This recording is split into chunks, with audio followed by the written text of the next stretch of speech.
kitchen painted a different color, and I don't know what it is, but you just let paint splatter all over my countertops and stuff, so I'm gonna have to find something to scrape it with, maybe like a little putty knife, but that's really annoying. Anyway, it's fine, not the end of the world. All right, we're doing a latte today, per usual.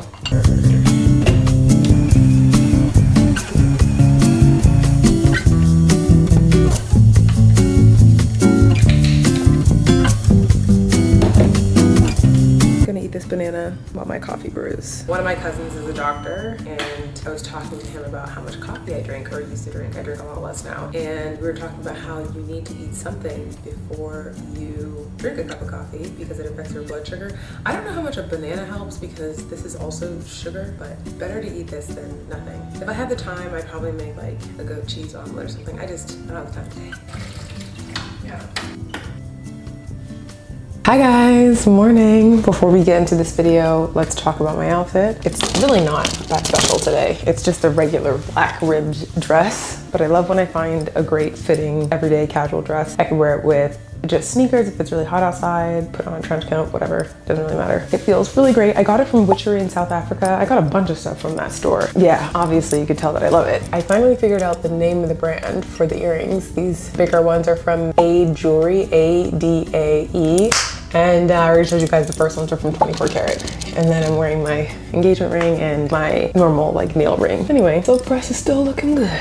We love it. As you can tell from the title of today's video, we're gonna be talking about corporate America, what that has been like for me, how I've been able to maintain my sanity, manage my work-life balance, things of that nature. And this video actually came from someone's comment. I thought of this idea scrolling through the comments, so it's good when you guys leave comments because it helps me answer questions that you might have and makes these coffee chats more beneficial for you. So on another coffee chat video where I was talking about tips to become a successful entrepreneur, someone said, I love how you talk about your work ethic. How do you juggle all of your work, consulting and content creation, doing long hours and weekends, etc., and not getting burned out? I really loved the way that question was asked because it gives me the opportunity to touch on a couple things, which we're going to touch on in this video. You guys already know I'm a really huge fan of notes. I have like everything in my notes app in terms of different coffee chats that I want to talk about, different topics. I keep an archive, so when you do leave a comment, know that I do eventually get to it. In this video today, I want to kind of do like a brief story time for you guys in terms of what really brought me to a state in corporate America that made me seriously unwell. Like I felt unwell mentally. I was not okay. And I knew I wasn't okay when I literally went on not a yelling rampage, but I had like an emotional outburst, which you would not expect based on how I present myself. I had an emotional outburst at work with HR. Yeah, so I'm gonna do a story time about that. And then also I'm gonna give you guys tips that have helped me kind of manage feeling burnt out because I generally don't feel burnt out anymore. In my consulting, regulatory work, I do not get burnt out. I don't feel burnt out. And I kind of know that it's a really good balance that I've gotten used to. And then also different things that I do in my personal life to make sure that the work is not the one thing that consumes my whole identity. All right, so let's get into it. First, if you have not seen the video where I did a story time already, talking about the company that I worked for that ended up in like a litigation type of situation, go and watch that video because I'm not gonna repeat it here. It's long, it's like a 3-part video where I basically explain every single thing, not getting into that in this video. In this specific video, I'm gonna talk about the job that I had after that. So essentially, I mentioned the first story to contextualize how it was back-to-back forms of corporate trauma. Yeah, so I go into this new organization after the first one, and at first, it's fine. The person I'm reporting to, love them. They're easy to work with. They give me autonomy. I'm getting a lot of opportunity and exposure. I'm like, great, this is like an awesome environment. 3 months in, they quit. As they're out the door, they're like saying certain things that cause concern for me. I'm like, ooh, they're talking about their boss in a negative light. They're talking about their boss's boss in a negative light. They're basically saying like, I'm leaving because I'm done and I can't take these people in this organization anymore. And I'm like, oh gosh, that was like the one sane person that I felt like I knew because I worked so closely with them. So at this point, my first boss is gone. Now all of a sudden I get another boss. This boss that I had was my old boss's boss.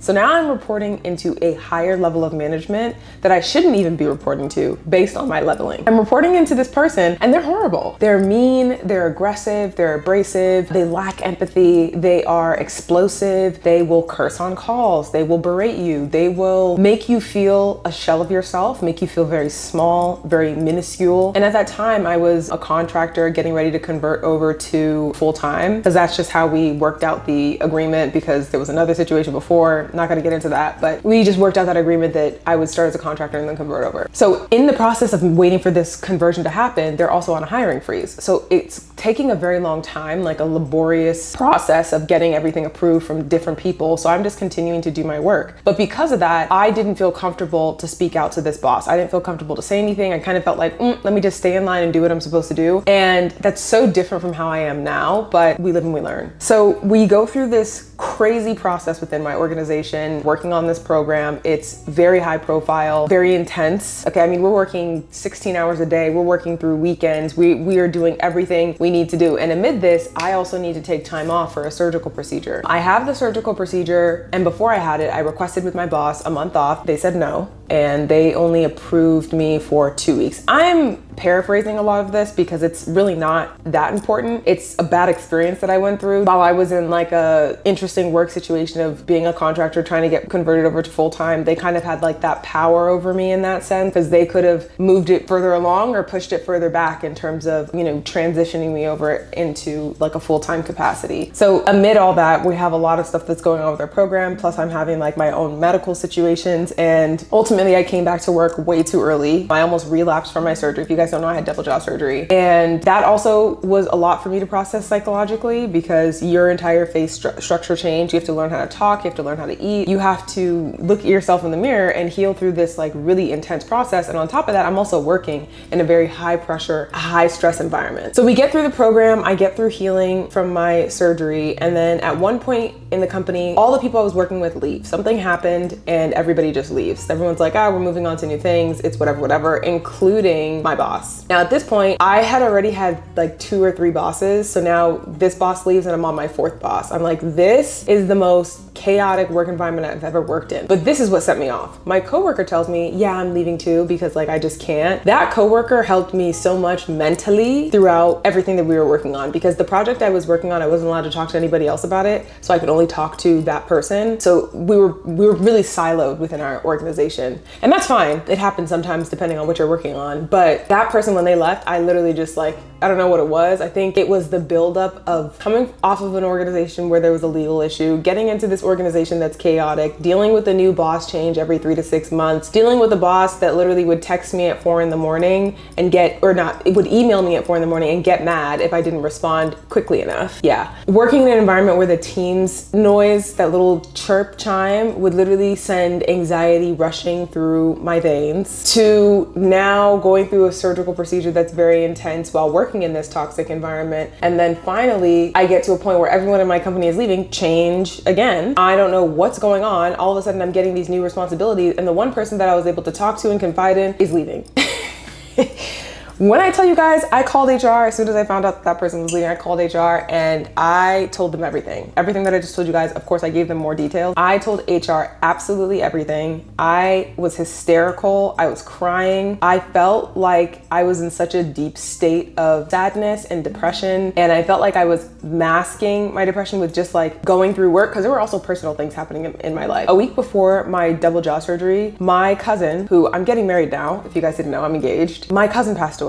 This cousin would have been either my maid of honor or my matron of honor at my wedding. That's how close we were. She passed away a week before my surgery. I acted like nothing happened. I just kept working, kept preparing for my surgery, kept doing what I needed to do, never processed it until maybe like 2 years later. So all that was happening. I was grieving, not really. I was grieving, working, having a surgical procedure in a toxic work environment. I didn't know how to function. I just broke down. I literally told HR, I feel like I'm on the verge of a mental breakdown. I don't know what to do. I don't know which way is up, which way is down. I feel like there's too many things that I've had to process in such a short period of time, and I don't know what to do. And I feel like working in these toxic environments has only made my life worse. I feel like working with a boss who has opted to make me feel like a shell of myself, opted to make me feel like I'm so insignificant, so small, so little. It only made it worse. On top of the fact I'm going through a procedure that's changing my entire image, so it's already low. My perception of self is already low, not intentionally, but that's what happens when you have that surgical procedure. A lot changes, and then I'm dealing with someone who's literally putting me down. I lost it. And so that's why I said corporate made me unwell, because I had never been in that low emotional state where I just like didn't know what to do with myself. I felt severely depressed. I could not function. I couldn't think. I was just very hysterical. And from that, my therapist, because I was in therapy at the time, my therapist had been telling me me for months actually that I needed to take a break from work because so many things were happening at the same time. And also my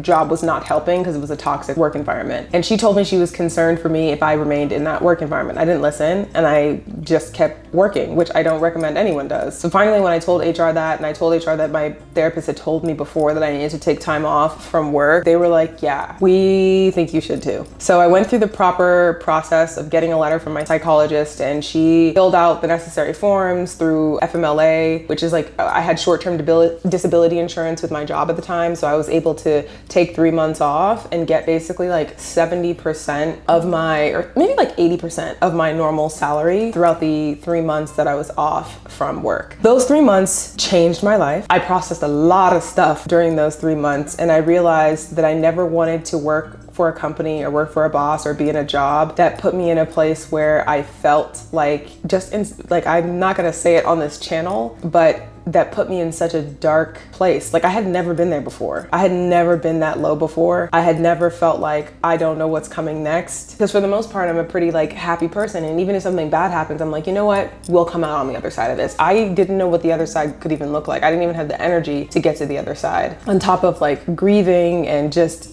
it was entirely too much. And when I meet colleagues that we were going through that period at work at the same time, because they had stuff going on in their personal lives too, we literally cry together to this day and like share like deep moments of emotion with each other because we're just like, we really went through a lot. People will never know. They'll never know. That 3 months allowed for me to recognize that no job is more important than my life. No amount of money is more important than my life. And that's another reason why I'm so fueled to be an entrepreneur, to have multiple streams of income, to ensure that I will never have to sacrifice my integrity, my mental health, my morality, my character for any organization. I don't care. The first company that I had the legal issue with that I was telling you guys about, I never want to have to be the kind of person that has to stay at that kind of company because they need a check, which I understand some people have to, and I get it. I don't want to be that person. So if it means I have to do content creation and wake up in the morning early so I can film these coffee chat videos and create content for TikTok and Instagram and do some little consulting on the side while having my job, that's what I'm going to do. If it means that I'm never going to have to worry about being in a toxic work environment, I'm telling you, if I walk into a company that feels toxic, and I've done this with my clients when I was consulting like full time, obviously, I'll be like, the moment that this place gets toxic, I'm leaving. The moment I feel like things don't make sense, I have to do what's best for me. I don't care. I don't care about the money. I don't care what you're paying me. Because at the end of the day, if I'm not here, what was the point of all of it? If I don't have my sanity enough to be able to go to work and do my job, what's the point? There is no point. So I've just gotten to a place where I do what I feel is right for me, myself, my mental health, for patients, for public health, and that's all that matters. So when people ask me, how do I prevent my burnout? Number one, I don't work for companies that could place me in a state of being burnt out. I have been posting interview tips on TikTok for the past 2.5 years, and I always tell people think I'm kidding when I say I'm very intentional with the interview questions that I ask, because I'm interviewing you. I actually want to know what it's like inside that company. Because if I get inside that company and it starts to make me feel like I'm on the edge of a near mental breakdown, I have to leave. And then now I'm mad at myself for not taking the time to assess this organization because I just wasted 3 months going through the onboarding process for a place I'm not even going to stay in. So that's one thing that I do to prevent burnout, is avoid those type of situations altogether. 2, advocate for myself. And there's no borderline or border around what that advocacy looks like. If I need to take extra time off because I feel very overwhelmed by my workload, I'm going to vocalize that and say that to my manager, my boss, my HR, whatever. Obviously, I'm very strategic with how I communicate with HR because, you know, they protect the organization. But honestly, I've now been at some really amazing companies, and good HR will also advocate for you too. So it's possible. It just takes a really long time to find. But enough of that. You guys kind of got a backstory. Obviously, I'm okay now. I'm fine. But my energy, my passion, my drive, it's fueled by freedom and knowing that so long as I continue to pour into these different sectors, I will always be free to choose me first. I think that's the perfect segue to give you guys kind of an overview of other ways I prevent being burnt out. So number one, in between roles that are very high and intense, because in regulatory, you really never know what you're going to get. If you are a director at a department and you're managing like 3-4 programs, you're probably going to be stretched really thin, especially if it's a meeting year, like you're doing your end of phase 2 meeting or you're getting ready to file your marketing application. Those are very intensive years with a lot of prep. So if you are managing something like that, you might want to take a break. That's what I do. After I leave an organization that has been high and intense, I will take a title that's below mine.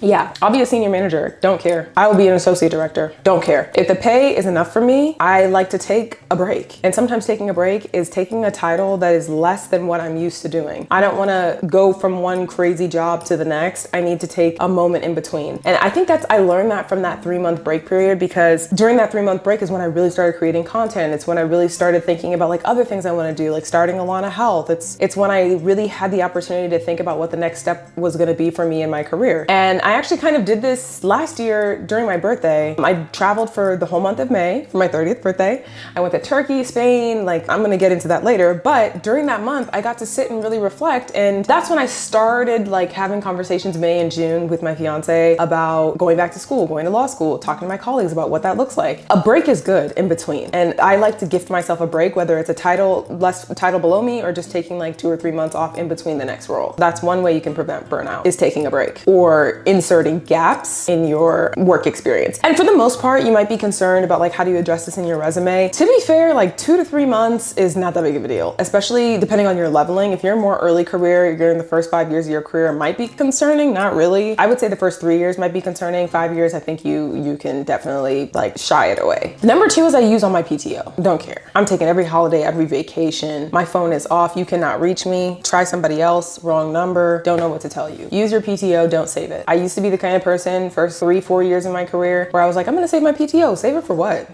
Doesn't do anything for you.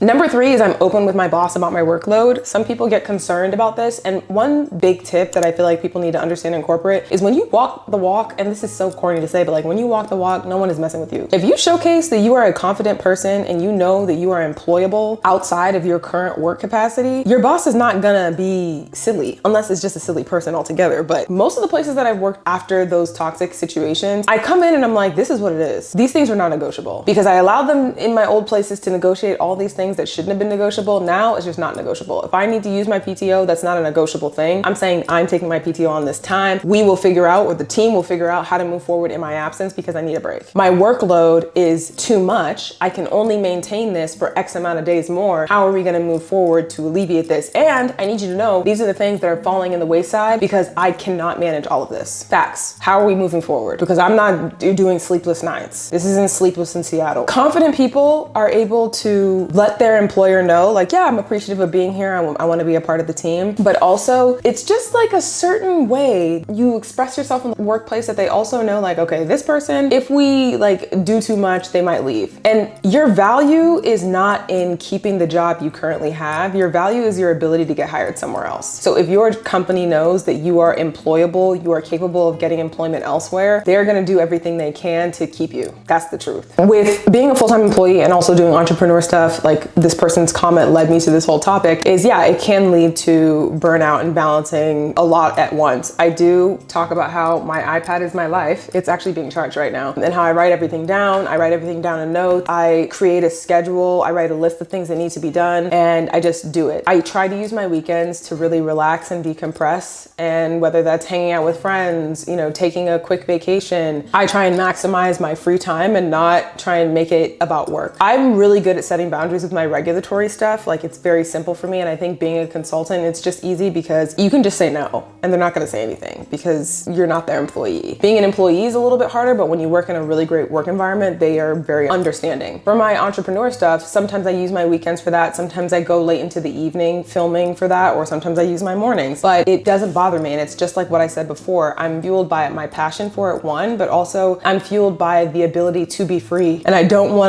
to, you know, let go of that freedom that I have and the additional confidence it gives me to be able to show up to my workplace and be like, look, this is what it is. You know, I do want to say that because I do entrepreneur stuff too, that's why I'm so keen on like traveling and taking vacations. And sometimes it's just working somewhere else because I am a remote worker. So in 2024, I went to Spain. I went to London twice. I went to Turkey. I went to Colombia. I went to New York. I went to Croatia. I went to San Diego. I went to Ethiopia. I was in South Africa. I feel like I'm missing some places, but for the most part, I got to travel travel a lot. And I do travel a lot because it helps me prevent being burnt out. Like, I don't want to be doing all these things and not be able to enjoy the fruits of my labor, or be able to place myself in different environments if I'm capable of doing that. So those are some of the things. And the last thing is I have hobbies outside of work that help me not be burnt out. I feel like you have to fuel yourself with other things that excite you, not just like the pressure that comes from work. I love cooking, so I'll cook sometimes, I'll bake. I like painting. You guys know that I painted this office space myself, the entire thing. My fiance helped me with like priming, but after a while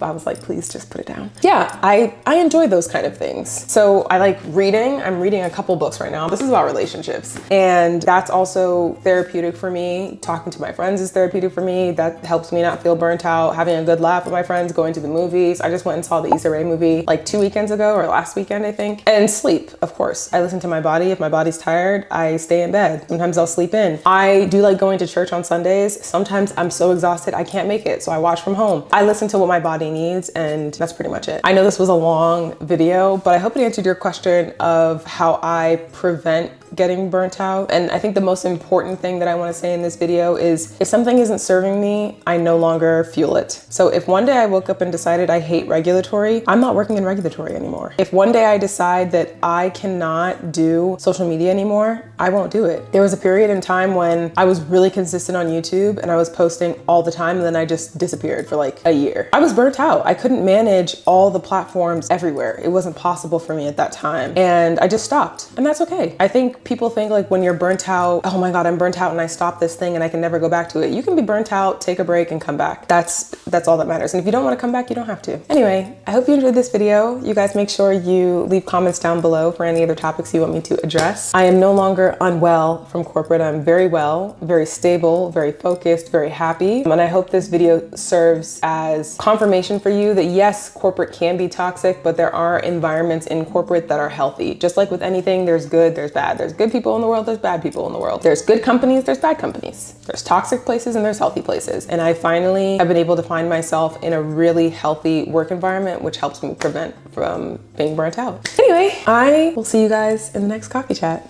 Bye.